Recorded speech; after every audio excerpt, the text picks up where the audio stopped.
Hello, church. It's so good to be with you today, and happy Halloween to you today for all those folks. I hope your children have a great day with that, and that things don't get too crazy and too nuts.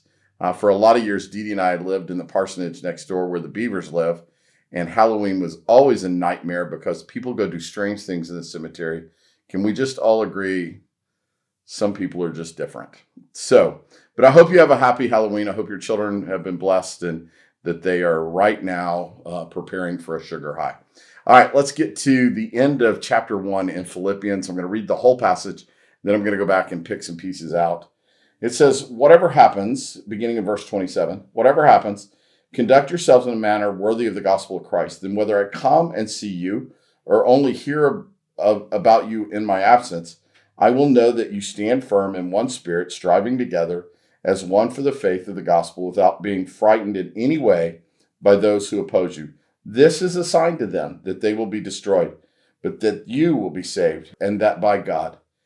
For it has been granted to you on behalf of Christ, not only to believe in him, but also to suffer for him, since you are going through the same struggle you saw I had, and now hear that I still have. One of the great mistakes in all of Christendom is that we think spiritual accountability only happens on Sunday mornings for an hour. We think that's our moment of spiritual accountability. As long as we check that box, as long as our attendance sheet looks good, we're all good. Paul is saying, listen, your life is emanating from you into an entire community. So let's go back to that first line. It says, whatever happens, conduct yourselves in a manner worthy of the gospel of Christ. So what is the gospel of Christ? Well, that is the life, death, and resurrection of Jesus. This is the gospel. This is the only thing Paul understood as the good news. He didn't understand it as the life of Jesus. He only understood it as the life, death, and resurrection of Jesus. So if you conduct your life in a manner worthy of a man who came to earth, died on your behalf, and miraculously rose on the third day, we should ask ourselves, does our life reflect that kind of response to something that was so humble and magnanimous and beneficial to us? Is that a life worthy of the gospel? Then he goes on to say, then whether I come and see you or only hear about you in my absence, I will know that you stand firm in one spirit.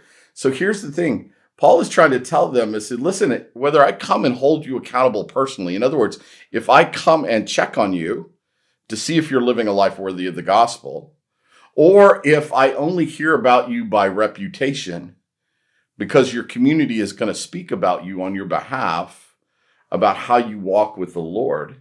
Paul says, either way, stand firm, stand upright. And he says, and when you stand firm in the faith, this will be a sign to others that you did not yield, that you did not cower to those who oppose you.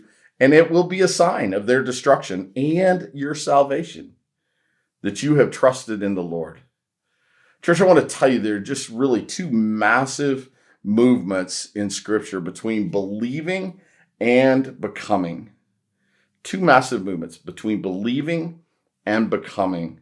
There are two halves of the gospel, really. There's the first half in John 3:16, which you all know so well, which is, for God so loved the world that he gave his one and only Son, so that none would perish, so that everyone would have everlasting life. But in 1 John 3:16, let me just share with you what that says. This is the second half of the gospel. This is how we know what love is. Jesus Christ laid down his life for us. First half of the gospel. Here comes the second half. And we ought to lay down our lives for our brothers and sisters. You see, there's becoming who Christ called us to be that comes from a place of believing. The first half of the gospel is Jesus came for you and I. The second half of the gospel is because he did, you and I now have a response to live our lives worthy of that gospel. And it might include laying down our lives for our brothers and sisters. And what does that mean? It just means to live in humility and love and kindness and thoughtfulness. One of the things Dee Dee says all the time is, she says, it doesn't cost you anything to be kind. Kindness is free.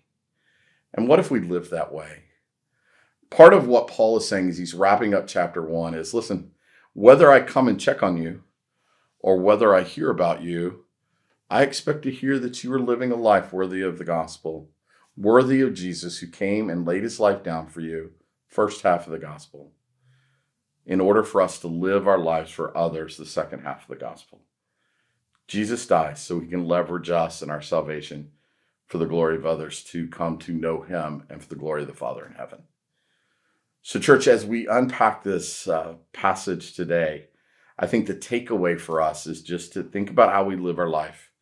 And whether at the end of the journey we call life, we get to the finish line, we'll be able to say we lived a life worthy of the gospel, which was the life, death, and resurrection of Jesus. Church, I hope this is helpful teaching for you. We're going to kind of deviate next week. We're going to do an overview of chapter 2 and then dive into individual passages from there. Again, I hope this time is beneficial. It certainly is a blessing to me, and I love hearing that it's been a blessing to you. I hope you have a great day. Talk to you soon.